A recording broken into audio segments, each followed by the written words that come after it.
وراه كل شيء معروف، شيء مجهول. وراه كل واقع، خيال. وراه كل شيء طبيعي، شيء غير طبيعي. كل المطلوب منك دلوقتي انك تجيب سماعتك الجميلة وتقعد في مكان هادي وتقفل النور، علشان احنا النهاردة هنفتح باب الغرفة 13 ونتعرف على أسرار ما وراء الطبيعة، ومنها موضوع الحلقة.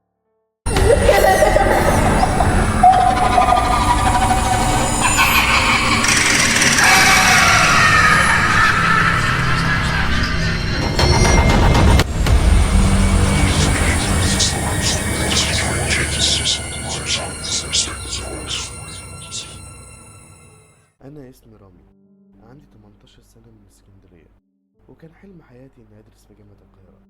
نجحت في امتحانات الثانوية العامة زي أي طالب عادي، وبدأت في رحلة البحث عن كلية ومشوار جديد في حياتي. والحمد لله اتقبلت في كلية الحقوق جامعة القاهرة. نزلت القاهرة مع أهلي علشان أقدم ورقي في الكلية، وبعدها ابتديت أدور مع والدي على سكن، لكن مقدرتش ألحق السكن الخاص بالجامعة لأنه كان اتملى. ففضلت أدور في أماكن كتير لحد ما لقيت شقة كانت قريبة من الجامعة، بس العمارة كان فيها إحساس غريب أوي. أول ما دخلتها أنا ووالدي حسيت إن قلبي اتقبض، بس قلت عادي، يعني يمكن عشان مكان غريب مش أكتر. هي عمارة قديمة مكونة من 6 أدوار. شقتي هتبقى في الدور الرابع، وعلى حسب كلام صاحب السكن إن العمارة فاضية ما فيهاش سكان، إحنا والبواب وبس. المهم صاحب السكن فهمني إن الشقة دي عبارة عن غرفتين، وهيبقى معايا 3، وكل 2 في أوضة، وده نظام السكن هنا. فقلت له تمام وتوكلنا على الله. عدت أسابيع وابتدت رحلة دراستي في القاهرة. طبعا حضرت شنطتي وركبت القطر وجيت على السكن الصبح. كان قبل الدراسة بيوم. دخلت الشقة وابتديت أفتح الأنوار والشبابيك علشان تتهوى شوية. واضح كده إن لسه مفيش حد جه، لكن إيه الصوت ده؟ في صوت في الحمام، دي حنفية الحمام. فضلت أنده على أمل إن حد يرد عليا، لكن محدش رد. بدأت أتحرك للحمام وأنا بستعيذ بالله لحد ما وصلت، ولقيت الحنفية شغالة لوحدها عادي. قفلتها وطلعت وقلت يمكن صاحب السكن كان نسيها أو حاجة. وصل المغرب وابتدوا بقية الطلاب اللي معايا يوصلوا، أحمد وهاني ويوسف. عدى اليوم الأول لينا في السكن ودخلنا في اليوم التاني، وكل واحد فينا صحي علشان يروح الكلية بتاعته، بس هما نزلوا بدري وأنا اتأخرت. فقمت بسرعة علشان ألحق المحاضرة الأولى. قفلت الأنوار والشبابيك ونزلت.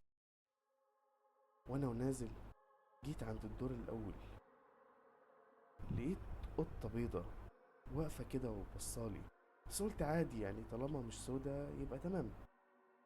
ولسه هبتدي أتحرك سمعت صوتها، بس ما كانش صوت قطة عادي، كان صوت مرعب، كأنها بتطلع في الروح. وفجأة لقيت نفسي متمسمر، مش عارف أعمل إيه. استعذت بالله وطلعت أجري برا العمارة. وصلت الجامعة، بس موضوع القطة ده مطلعش من دماغي. عدى اليوم الأول في الجامعة على خير ورجعت السكن. لقيت الشباب واصلين قبل مني من بدري. فكرت أقول لهم على اللي حصل معايا، بس خفت ما صدقونيش. فدخلت أوضتي ونمت من تعب أول يوم جامعة. عدى أسبوعين تقريبا على خير من غير ما يحصل أي حاجة، لكن في الأسبوع الثالث بدأت كل حاجة غريبة تحصل.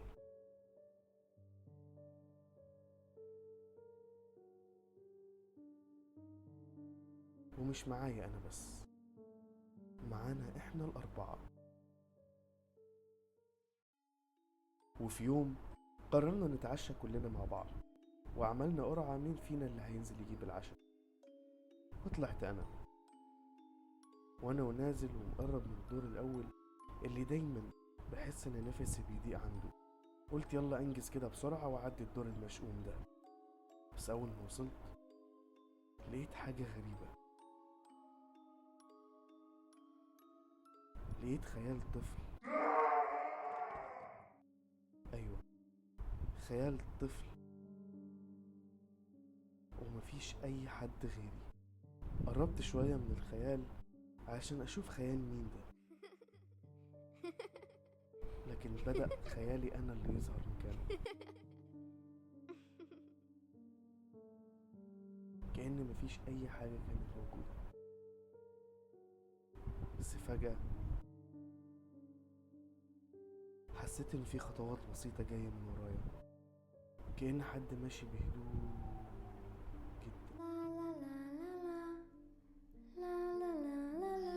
أنا ساعتها جسمي اتشل فعلا، ما بقتش قادر أتحرك ولا حتى أبص ورايا. أنا ميت. أيوة، دي الجملة اللي سمعتها في وداني وأنا واقف متكتف. وأول ما سمعت الجملة دي حسيت إن جسمي سخن بطريقة غريبة. كل اللي كنت عايزه في اللحظة دي فعلا إن جسمي يفك وأطلع أجري. فضلت أستعيذ بالله لحد ما جسمي فك، وطلعت للشقة فوق ونسيت إني كنت نازل أجيب عشاء. طلعت وبدأت أخبط على الباب جامد لحد ما فتح لي هاني. مالك يا ابني، في ايه؟ وشك مخطوف ليه كده وبتخبط جامد؟ في ايه؟ دخلت وحكيت لهم على اللي حصل، والغريب ان محدش منهم استغرب، كأن مش انا بس اللي حصل معايا كده. لقيتهم بيقولوا لي اننا شفنا الخيال ده قبل كده وكذا مرة، مش مرة واحدة، بس من غير صوت ولا اي حاجة.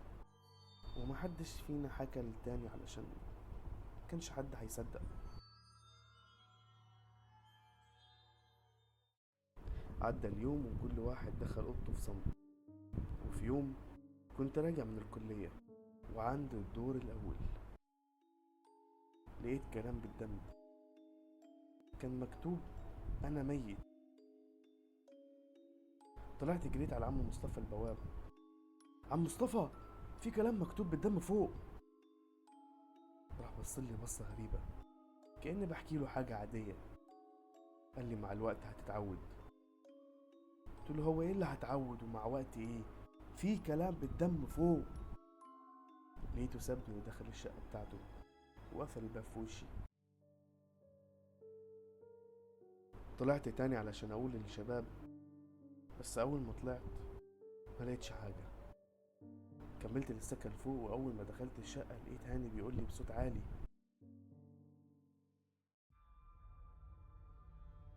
انت ازاي تعمل في طفل كده؟ قلت له طفل مين واعمل فيه ايه؟ قال لي حرام عليك، انا شفت الطفل وهو ميت وغرقان في دمه، والقطة بتاعته ميتة جنبه ومكتوب على الحيط انقذني من رامي. تقدر تفسر؟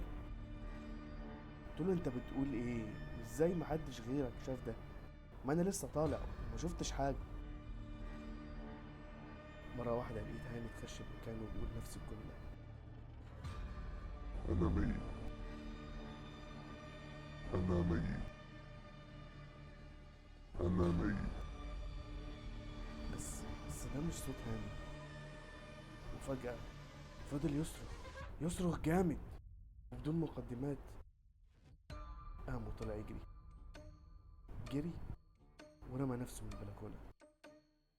حاولت الحقه بس ما قدرتش. حسيت كأني كنت متكتف وقتها. حاولت اني اقوم والحق بس انا مش قادر اتحرك.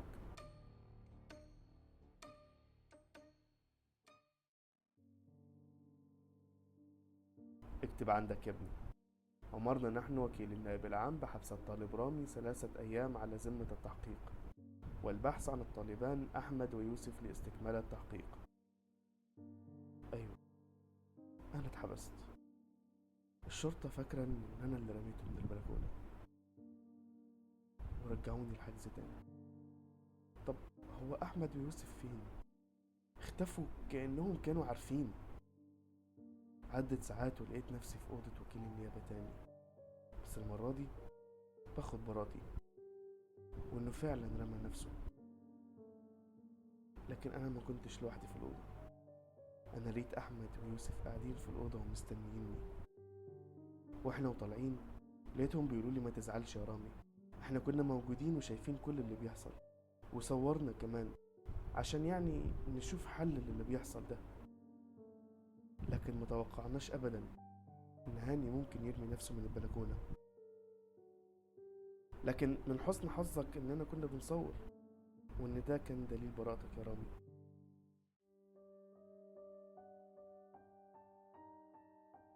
رامي، انت خلاص هتسيب السكن؟